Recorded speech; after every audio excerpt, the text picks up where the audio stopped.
So in today's lecture, we'll discuss about introduction to hematology.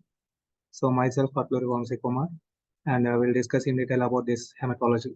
So these are the course objectives and these are the course outcomes and etiquettes, and this is the syllabus. So coming to the syllabus, today I will discuss about Unit 1, Introduction to Hematology. I will cover definition of blood, composition and function, and formation of blood. So coming to the main topic. So, what is the definition of blood? So, hematology is a branch of medicine concerned with the study of blood, blood-forming organisms, and blood diseases. Actually, so blood is the fluid of life. We know that every eukaryotic organism has one or other form of some fluid system in their body. So the idea behind this blood is to carry essential nutrients to the tissues and cells. So various cells requires many nutrients such as nutrients, oxygen, everything. So all these things will be carried out by the blood. So that is why blood is called as fluid of life. Even plants has a type of blood. They have vascular system where the xylem and phloem will be flown in the plants. So similar to xylem in the animals, we have this blood. So hence blood is also called as fluid of life. If there is no blood circulation, then the animal will die. So blood has a direct connection with the sustaining of the life of the animal. So by this, I will start today's lecture. So the scope of studying this hematology, okay, study of blood is called as a hematology.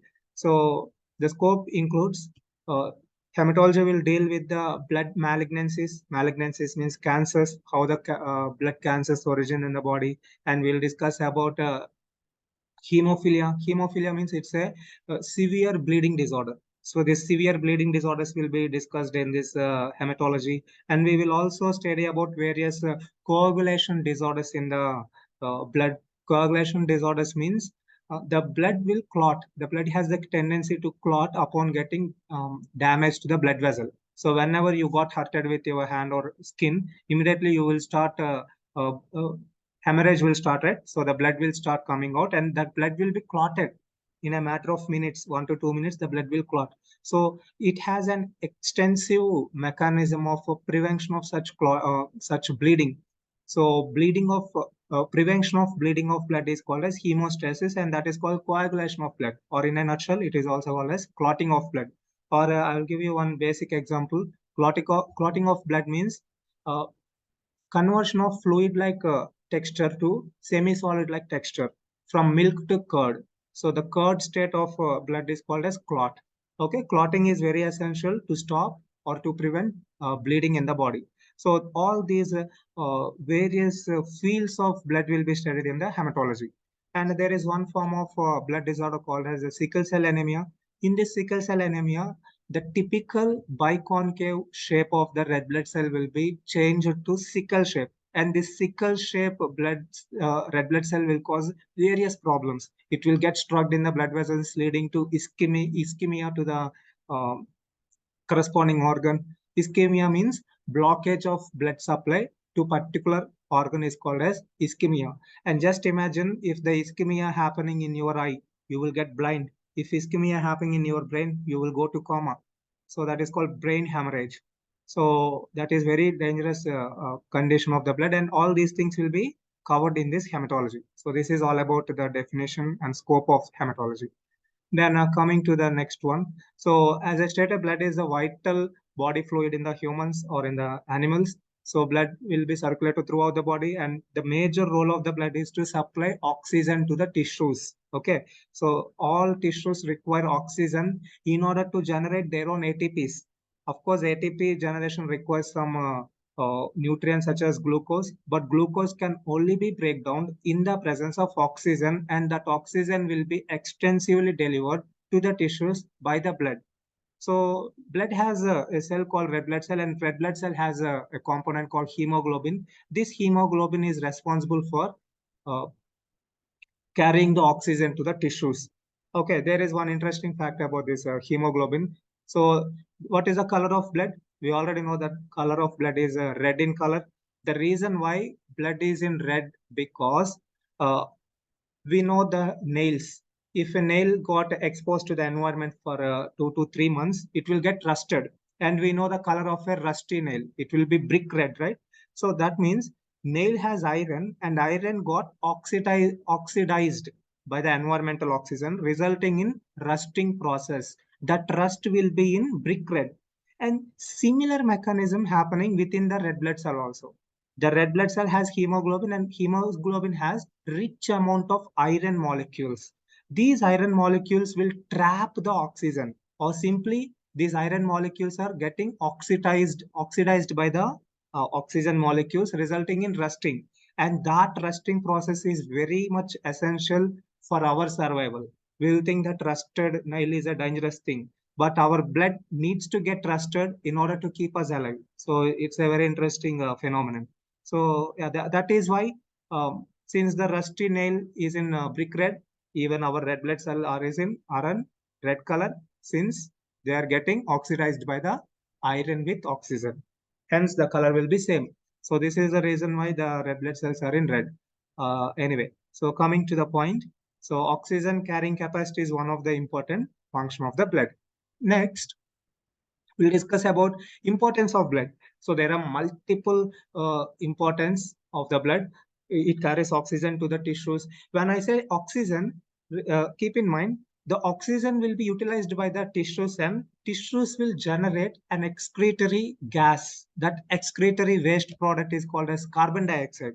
So this carbon dioxide also must be carried or transported by the blood. So blood do all both the transport function of both gases, oxygen and carbon dioxide. Apart from this gas transportation, blood also involves in supplying essential nutrients to the tissues. Nutrients such as glucose, proteins, hormones, enzymes, organic and inorganic components such as calcium, zinc, magnesium, all these things will be transported by the blood. Okay. Not only important nutrients, but also blood also carries waste products generated by the tissues apart from carbon dioxide. Waste products such as urea, uric acid, bilirubin, all these components will be carried out by the blood. So these are the few transport functions of the blood. Then blood is also responsible for maintaining body temperature. So, of course, the major organ that produces temperature in the body is liver, but the temperature will be evenly distributed throughout the body, or conduction of heat, even distribution of heat in the body is only mediated by circulatory blood. Once the blood is in circulation, the heat or the warm blood will be distributed throughout the body.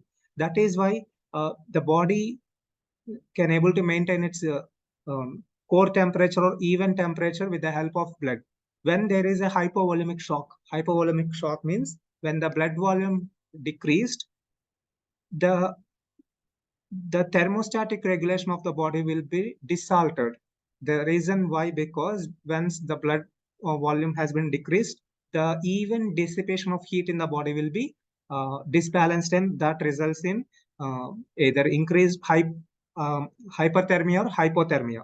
So yes, blood is also important for maintaining body temperature. Apart from this, blood also plays an important role in the regulation of pH of the body. pH means it is the number of hydrogen ions present in the body, or simply number of protons equivalent to number of electrons. This equilibrium is very important because almost all the enzymes present in the body are dependent on pH. Each enzyme has its own specific pH for its action. Say, for example, pepsin present in the stomach. It requires an acidic environment for its normal regulation. Similarly, all these enzymal activity is dependent on pH, and pH will be regulated by the blood. Blood has a system called a bicarbonate buffer system. So this buffer system will maintain the even pH of the blood. By the way, the normal pH of blood is around 7.2 to 7.4. If blood pH is greater than 7.4, that is called as alkemia. And immediately, if you go to this condition called alkalosis, there is a high chance of death, either alkalosis or acidosis can result in immediate death of the patient because of dysregulation in the pH. So blood also plays a very important role in maintaining the pH of the blood. And also, blood also maintains the water balance in the body. So, yes, the water is the almost 95% of our body is filled with water. We think that we are around 60 to 70 kgs and we are completely made up of solid substance. In reality, each and every cell has water at their core, and 95% of our body weight is uh, is dependent on water. Okay, so 95% of our blood is made up of water, and only 5% is made up of some cells and some fluid portion called as plasma that we'll discuss in the next slide. And other functions of blood include it will mm, it will protect us from various deadliest pathogens.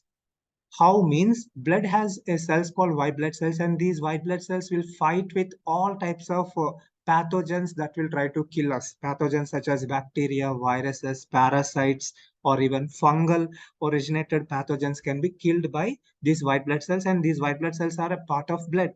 Okay, so protection is one function of the blood, and also blood is a reservoir for many substances such as electrolytes, water, proteins, hormones, everything will be stored in one or other form in the blood. Okay, not all, but few. Then also blood plays another function called hemostasis. So hemostasis means it's a regulation of whole body normal equilibrium. So every whatever lab test you are doing, if you are getting normal values, the reason is blood is trying to keep all your vital parameters in their normal status by a very complex mechanism called homeostasis. And also there is one more term called hemostasis. So there's a difference between homeostasis and hemostasis. Homeostasis is the overall maintenance of the even equilibrium of the body, whereas hemostasis is the it's a balance between bleeding and circulation. How the blood is maintaining its clotting and non-clotting status in the body. So whenever there is a cut in the surface, the blood will clot. But once the blood is within the blood vessel, it won't clot. The reason is there are factors called clotting factors. These clotting factors only get activated once the blood is outside the body. So that is very interesting mechanism. Blood won't clot unless it is outside the body. So that mechanism is called as hemostasis. Hemo means blood and stasis means to prevent. So prevention of bleeding is called as hemostasis, and that is one of the primary function of the blood. Imagine um, apart from humans, even if you take any animals, uh, they will now and then they will get hurted. So whenever a cow or buffalo roaming around the bushes, it will get hurted with some needle injuries, and if that injury happen, immediately the whole blood out of that organism will start bleeding out, and the organism will eventually die. But that um, that bleeding will be stopped by a intrinsic, very interesting mechanism called this hemostasis that we'll discuss in the future lectures. Okay, so this is all about the hemostasis, and these are the overall functions of the blood. So in a nutshell, the functions of blood include transportive function, regulatory function, and protective function. Transportive function include transport of respiratory gases, transport of digestive juices, transport of hormones, transport of enzymes, transport of metabolic waste products. Then regulatory function, regulation of the pH, regulation of the body temperature, regulation of the water balance of the body.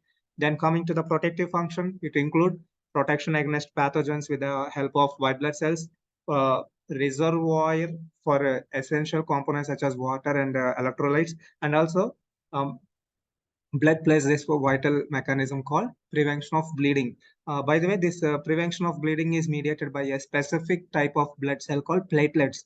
So platelets are involving in this blood clotting mechanism. Okay, so these are the major functions of the blood. Then next is the components of the blood. So or composition of the blood. As I stated, when you see the overall body weight, 92% of body is made up of water and tissues, and only 8% of the body is made up of blood.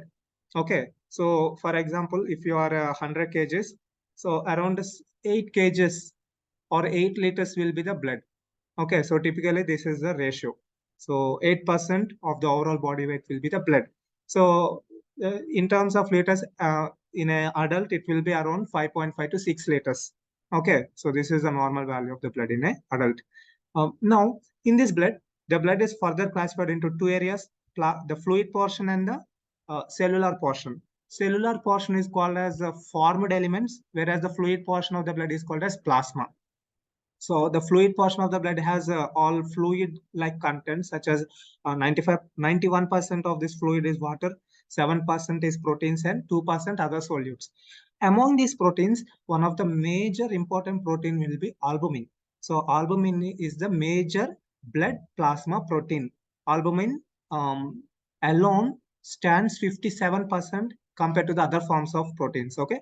Apart from albumin, we have globulins. Let me take this one up. Globulins 38 percentage and fibrinogen 4 percentage and prothrombin 1 percentage. Even though the prothrombin and fibrinogen percentage looks small, but their function is very huge. Okay, the prevention of bleeding is happened because of conversion of fibrinogen to prothrombin, and fibrinogen plays a vital role in prevention of bleeding. Okay, or arrest of or clotting of blood can be heavily mediated by this fibrinogen. Okay, then the other solutes include it has ions, nutrients, waste products, gases, and regulatory substances are there. Coming to the formed elements or the cellular portion of the blood. So blood has three major types of cells. One is red blood cells, second one white blood cells, and third one is called as platelets. So there are medical terms for these red blood cells. So the medical terminology for red blood cells is called as erythrocytes, or the name came from the Greek origin. Okay, erythrocytes. Then leukocytes means white blood cells, and platelets are also called as thrombocytes. Okay, so if you see the population of these cells, the majority of the cells will be the red blood cells. Why red blood cells are important? Because they are carrying oxygen, which is very important for the survival of any organism, all eukaryotes. Okay, almost 90% of life on Earth depended on oxygen, and only few can able to survive in the absence of oxygen. And they're different category. They are called alkanes. Anyway, they're bacteria. They're not animals, or at least they're not eukaryotes. Anyway, so the next one is leukocytes. So leukocytes means white blood cells. As I said, white blood cells doesn't mean a single type of cell. They themselves has been further categorized into 5 types. We have neutrophils, lymphocytes, monocytes, eosinophils, and basophils. So all these 5 types of white blood cells have their own specific functions. Say, for example, neutrophils will fight with almost all types of pathogens that are entering into the body. So it can be bacteria, virus, or fungus. Anything will be first. It will be captured by a neutrophil. So neutrophil is the primary defense white blood cell. Then lymphocytes. Lymphocytes are responsible for antibody production.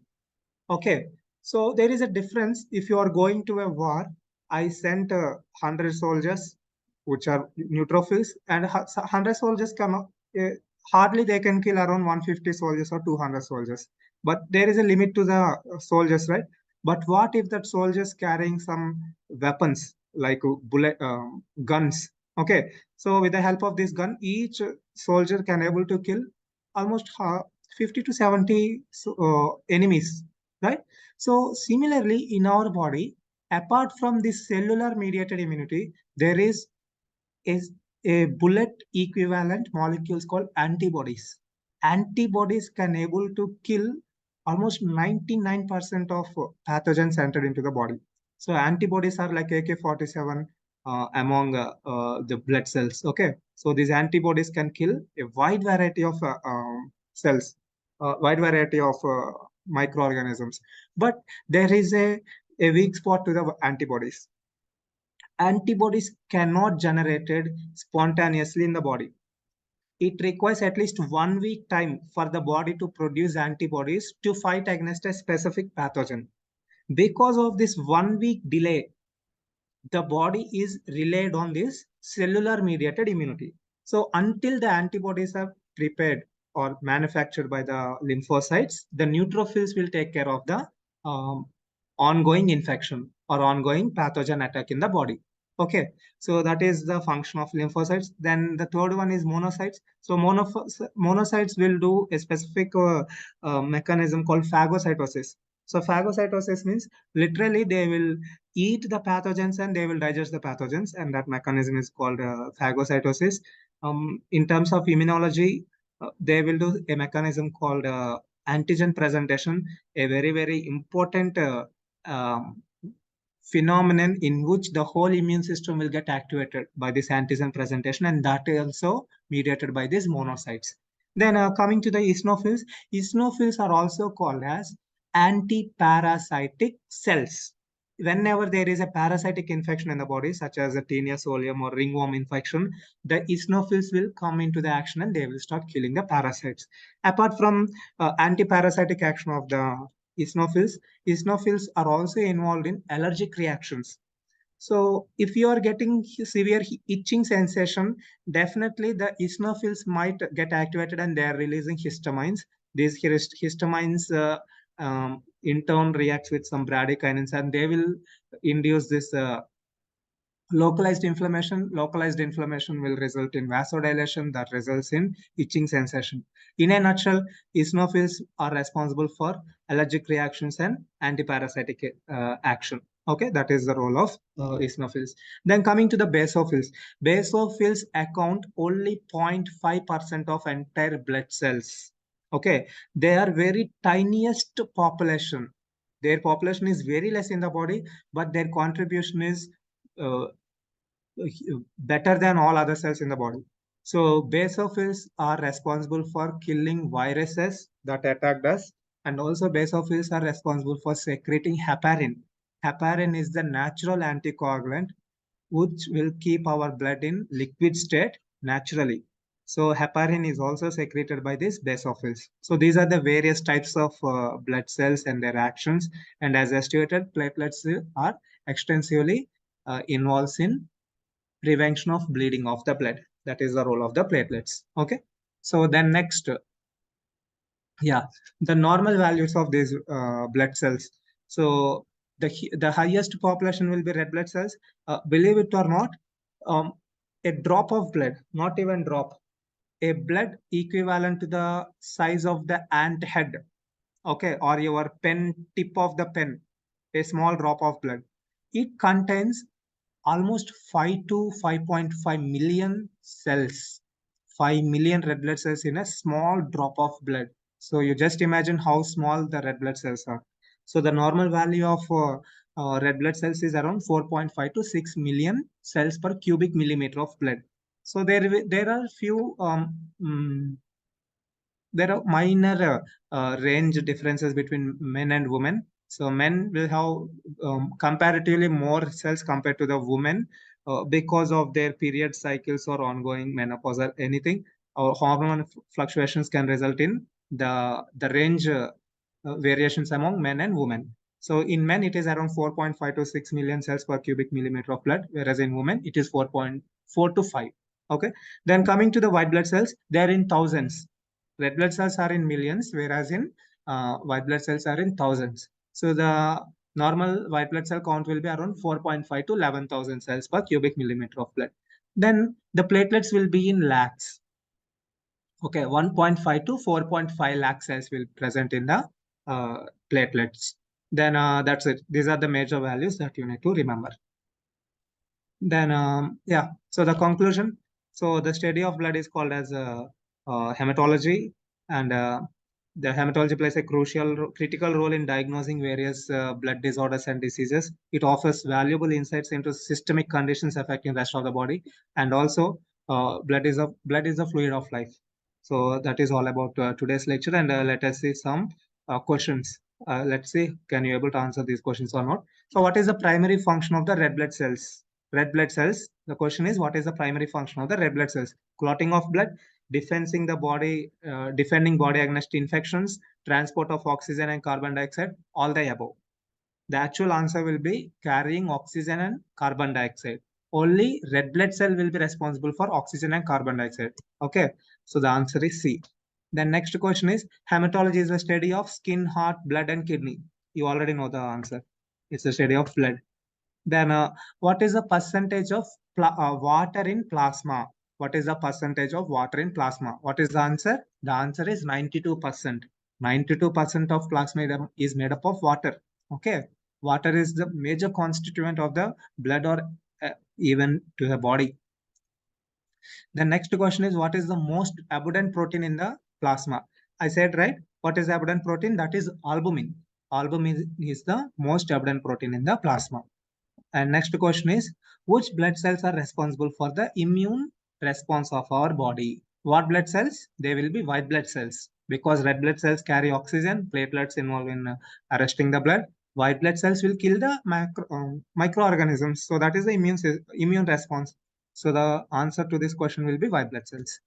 Next one is, what is the function of platelets? So what is the function of platelets? They will prevent bleeding. So answer is C. Then which type of white blood cell is usually the first response to infections? Is it lymphocyte, eosinophil, basophil, or neutrophil? The answer will be neutrophil. As I stated, neutrophil is the first line of defense mechanism. They will kill almost all types of parasites that are entering into the body. Then what percentage of white blood cells does make up? So white blood cells will make up of around 55% of the blood population. Okay, I suspect this answer. It should be around 25. I will rectify this answer. Okay. Um, and which protein in red blood cells facilitate oxygen transport? So what protein responsible? That is hemoglobin. So hemoglobin is responsible for carrying oxygen in the blood. Okay. And which of the following are the major components of the blood? So it is plasma, red blood cells, white blood cells, and platelets. The answer will be A. Okay. So this is all about, these are the references I have taken. These are the materials I followed. These are few YouTube videos related to this topic. And thank you very much.